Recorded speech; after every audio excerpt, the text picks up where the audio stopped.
Bonjour à tout le monde, ça dépend de l'heure à laquelle vous me recevez en ce moment. Bonjour ou bonsoir. Je suis Gaëlle Manzango Moussaki, née dans une très grande famille, disons de 6 enfants, 5 filles et un garçon qui est le cadet, donc je suis la deuxième. C'est un peu ça. C'est un très long chemin que j'ai dû parcourir pour en arriver jusqu'à l'université Révérend Kim précisément. J'ai fait l'école primaire à l'école Le Cartésien. J'ai étudié à Saint-Étienne sur 4e rue. Ensuite, j'ai décroché mon diplôme d'État à l'école Le Flamboyant, juste sur ma campagne. Et dès que j'ai décroché mon diplôme, je ne suis pas directement allée à l'université. Ça m'a pris du temps, et je pense pratiquement 3 ans. Et pendant ces temps-là, j'étais en train d'apprendre de formation, l'esthétique et autres. Au départ, je tiens quand même à signaler que mon envie, c'était de faire les droits et non la faculté que j'avais choisie et non la faculté que je suis devenue diplômée. Donc, je preste dans un événement qui s'est passé, je pense, il y a 5 ans ou 6 ans passés. Il y a quelqu'un qui a détecté en moi que j'ai cette capacité-là de prester, de parler. Je sais comment me défendre face à un public.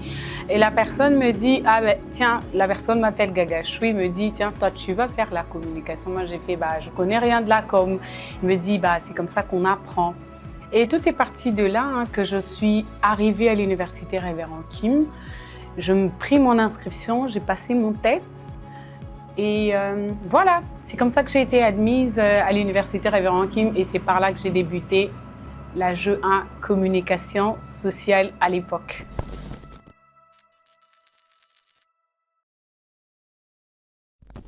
Une question qui me revient très souvent, comment je suis devenue présidente, comment tu as fait, qui tu étais allée voir exactement. Je dirais que c'est les fruits d'un travail très solide que j'ai dû faire sur ma personne, sur ma réputation, sur comment je me suis conduite au sein de l'université Révérend Kim. J'ai commencé la Ge1, j'assumais aucun poste dans ma classe. Et arrivé en G2, c'est là que je deviens secrétaire. Non, fin Ge1, je deviens secrétaire de mon auditoire. G2, j'ai assumé ces postes-là de la secrétaire. J'arrive en G3, on devait passer aux élections. Les élections sont passées aussi. J'étais toujours secrétaire de mon auditoire. Et un jour, là, on nous enseignait, je vois un garçon entrer dans la salle. Excusez-moi d'appeler un garçon, un monsieur qui entre dans la salle, que je salue en passant, Jefferson Yamba. Il me dit, je cherche une Manzango ici. Moi, j'ai fait, bah, c'est moi. À l'époque, il venait d'être élu délégué facultaire. C'est là qu'il me dit, je vais travailler avec toi en tant que délégué facultaire adjointe. Je ne connaissais pas encore qu'est-ce que c'est une déléguée facultaire, ni encore une déléguée facultaire adjointe. Et l'aventure, c'était parti de là. Je l'ai accompagné, je suivis ses orientations. Il me dit, bah, c'est la faculté des communications. Étant que mon adjoint, tu dois faire ça, tu représentes la com, la faculté, tu représentes ça, tes devoirs sont ça, tes obligations sont ça. J'ai suivi ses orientations à la loupe, ça je vous assure. Et c'est parti de là en fait que je passe en L1. En L1, j'avais envie de postuler pour devenir présidente. Mais là aussi, il s'est fait qu'une amie à moi voulait postuler. Elle me dit non, écoute, faut me laisser. J'ai envie de postuler, que je salue en passant aussi. Je la laisse postuler. Et je suis élue maintenant déléguée facultaire. Donc, c'est moi maintenant qui représente la faculté de la communication à l'université comme à l'extérieur. Et ce poste-là, je dirais que c'était une très belle expérience. Je l'ai très bien assumé, excusez-moi de dire très bien, puisque j'ai été quand même à la hauteur. À l'époque, j'étais la première femme d'ailleurs à commencer à gérer la faculté des com. Ça faisait 13 ans que l'université ou la faculté existait. Et je prends la faculté pendant un moment de turbulence où la faculté devait fermer ses portes, où on n'inscrivait plus en communication, ensemble avec une équipe que je salue, messieurs Jancy. On a pu travailler, on a pu plaider jusqu'à ce qu'on a réouvert la faculté de la communication. Je dirais que c'est ça le plus grand combat que j'ai dû, et les plus grandes réalisations qu'on a dû faire avec l'équipe pour relever la pente pour la faculté de la com.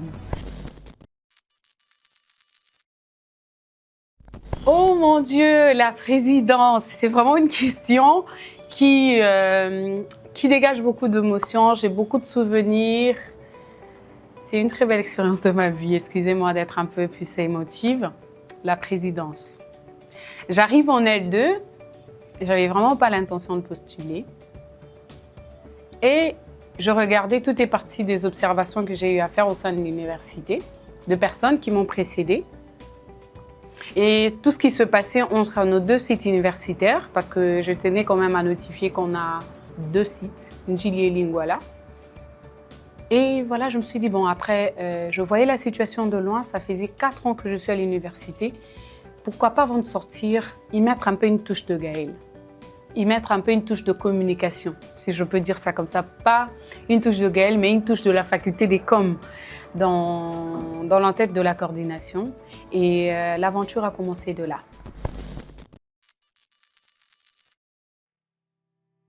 Les élections. Alors, comme je l'ai dit tantôt, que tout était parti de l'observation qu'on avait eu à faire. Pour remédier un petit souci, il faudrait être dans les systèmes, il ne faudrait pas être à l'extérieur.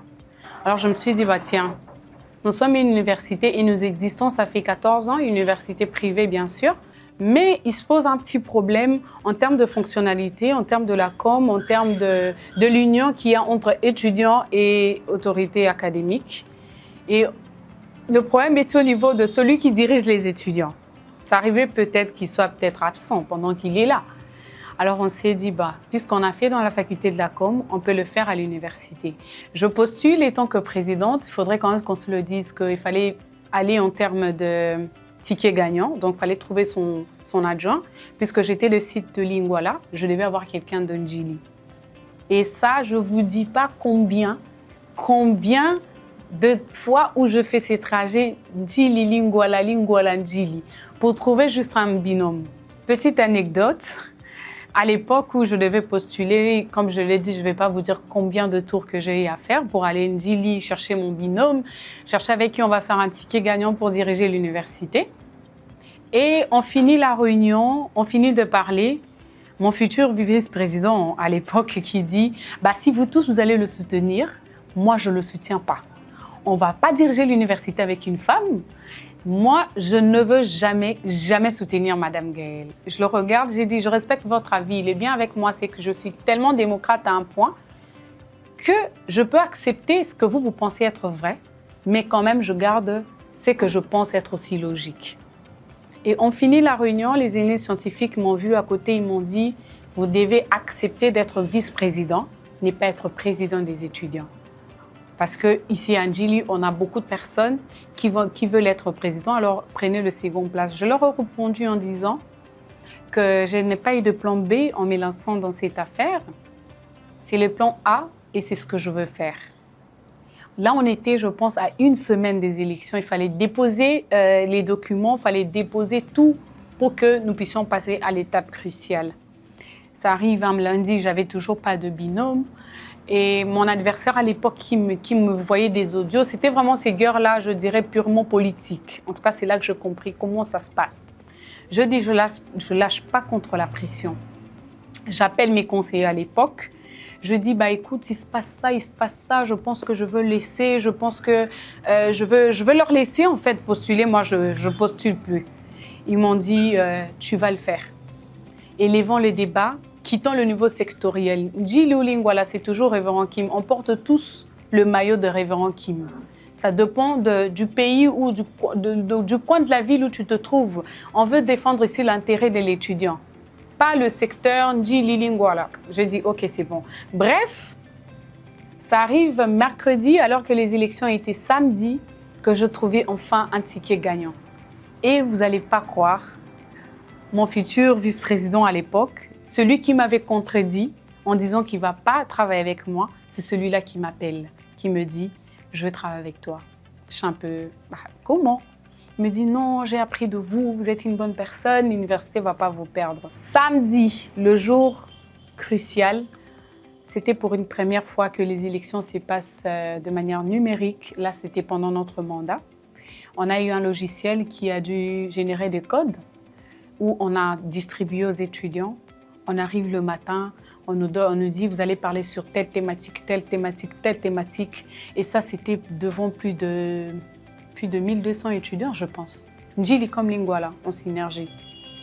Alors on arrive, les personnes, mais je veux pas dire mes adversaires, mais le camp adverse, ils ont parlé, moi j'ai pris parole et on nous a laissé 5 minutes pour se reposer. Enfin, nous sommes passés par des votes. Alors là, c'était le pire stress de toute ma vie. J'ai jamais stressé comme ça je vous jure. On a commencé les élections, c'était projeté. Alors, dès que tu échoues, tu vois cette barre-là en train de rester rouge. Dès que c'est ton nom qui gagne, ça remonte. Et là, au départ, moi, franchement, vous dire, c'était pas Gaël Manzango qui commençait à être voté. C'est pas moi qu'on votait en premier, on votait les autres personnes. Et par miracle, on voyait comment cette barre-là montait, Gaël Manzango, jusqu'à ce que j'atteigne, je pense, une affaire de 53 ou 63%, je me souviens même plus. Et à la fin, on proclame que je suis devenue présidente des étudiants de l'Université Révérend Kim.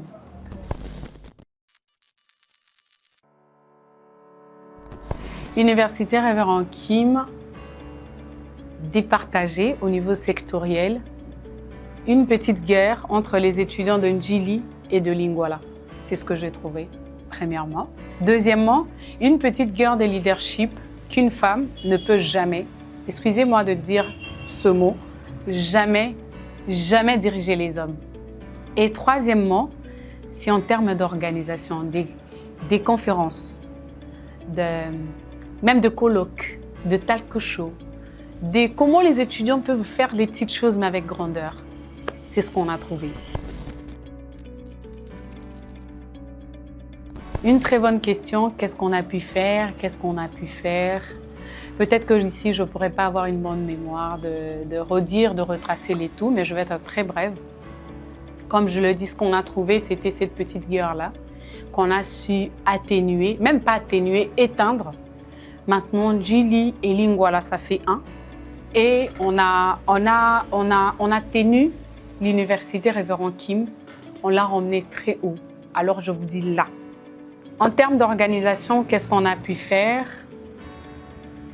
Des conférences en termes de qualité, au niveau des intervenants, au niveau de l'organisation, au niveau de la science qu'on a apportée, puisque je veux quand même le redire maintenant, que notre but, c'était ramener le côté scientifique.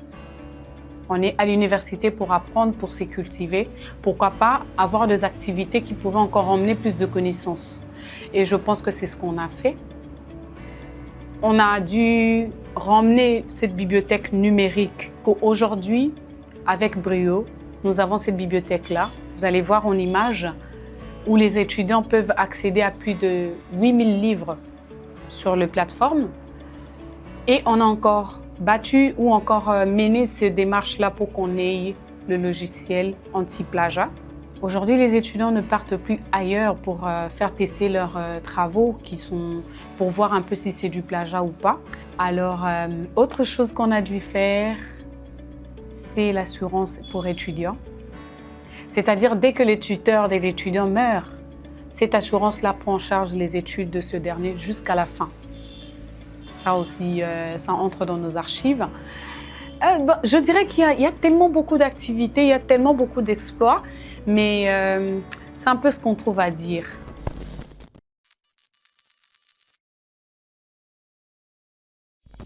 Waouh, les difficultés, c'était énorme, vraiment énorme, en termes de trouver avec qui travailler.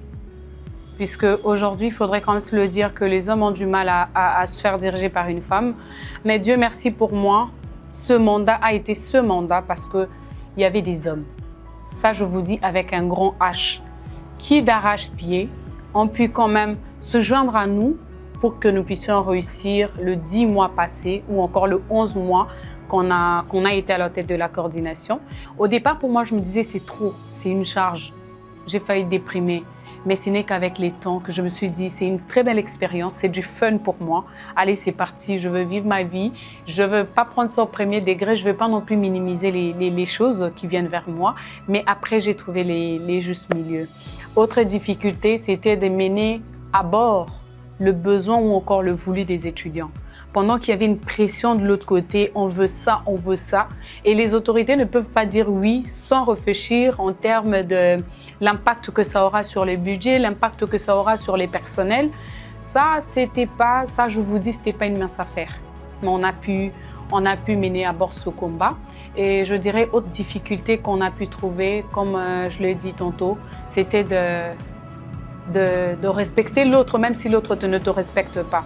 Je vous dis qu'il y avait des étudiants qui venaient vers nous, comme si on leur devait de l'argent, comme si on leur devait leur vie.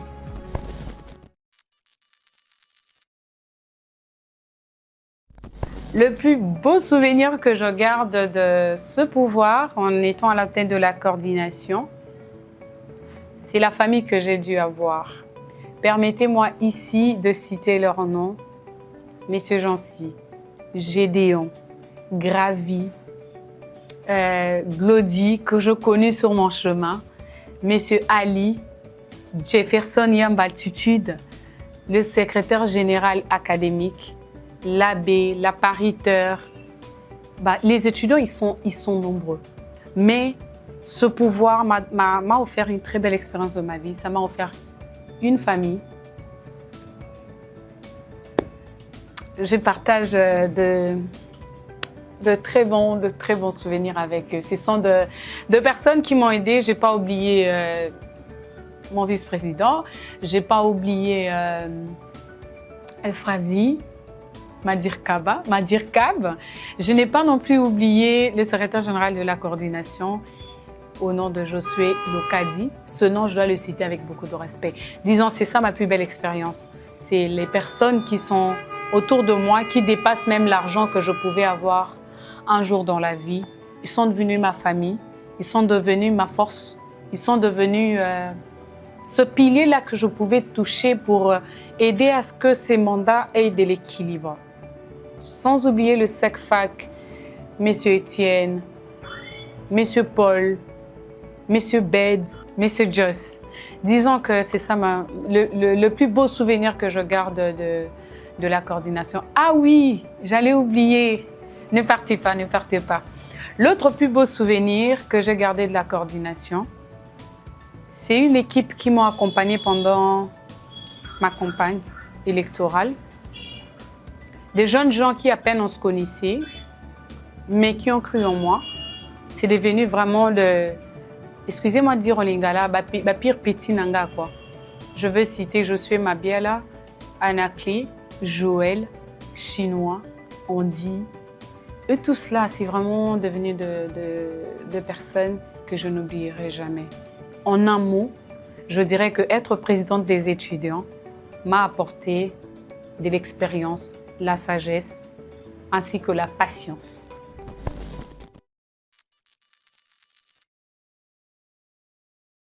Ouf, puisqu'on devait parler de ça, je suis en train d'avoir des transpirations. Ma démission est tombée comme un tonnerre, vraiment comme un tonnerre. Les personnes autour de moi ne s'attendaient pas, ni mon vice-président à l'époque, puisque ça fait au moins 3 ou 4 jours, ni même mon secrétaire, personne ne s'attendait. Je me suis dit que puisque je ne suis plus étudiante, j'ai postulé en étant en L2 et j'ai défendu, ça faisait 2 mois passés. Pourquoi garder ce poste-là pendant que ça revenait aux étudiants? Alors je me suis dit, souvent, lâcher, c'est la meilleure option. C'est se faire respecter aussi.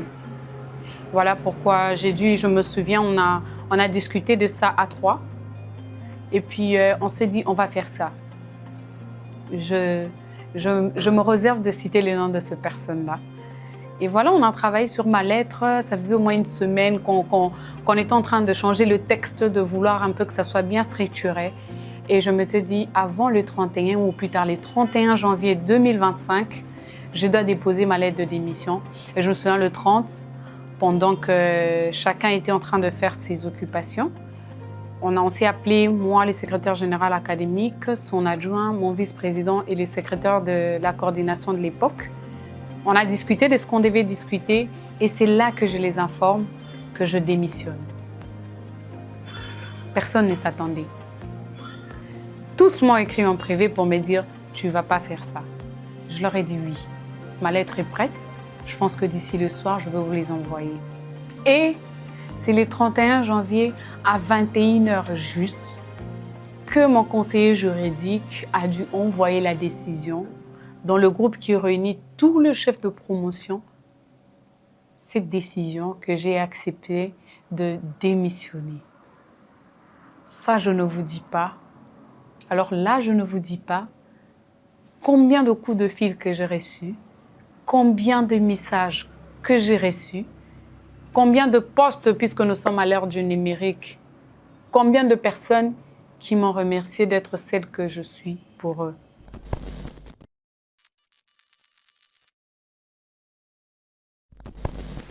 Baliser un nouveau chemin pour une nouvelle génération. C'est ça la réponse que j'aurai à cette question. Aujourd'hui, au Congo, on voit qu'il n'y a pas cette culture-là de démission. Mais puisque dans ma génération, il fallait quand même se faire l'exemple. Et c'était ça mon souci en amont, en entrant à la tête de la coordination. N'est pas faire comme les autres, chercher son propre chemin, y ajouter notre propre touche. Alors, puisque cette jeunesse avait besoin d'un repère, avait besoin d'un exemple, me voici. J'ai démissionné, puisque je n'avais plus ce titre-là d'être présidente, je ne suis plus étudiante. Et voilà pourquoi je passais le flambeau à celui qui est étudiant de continuer à gérer les étudiants.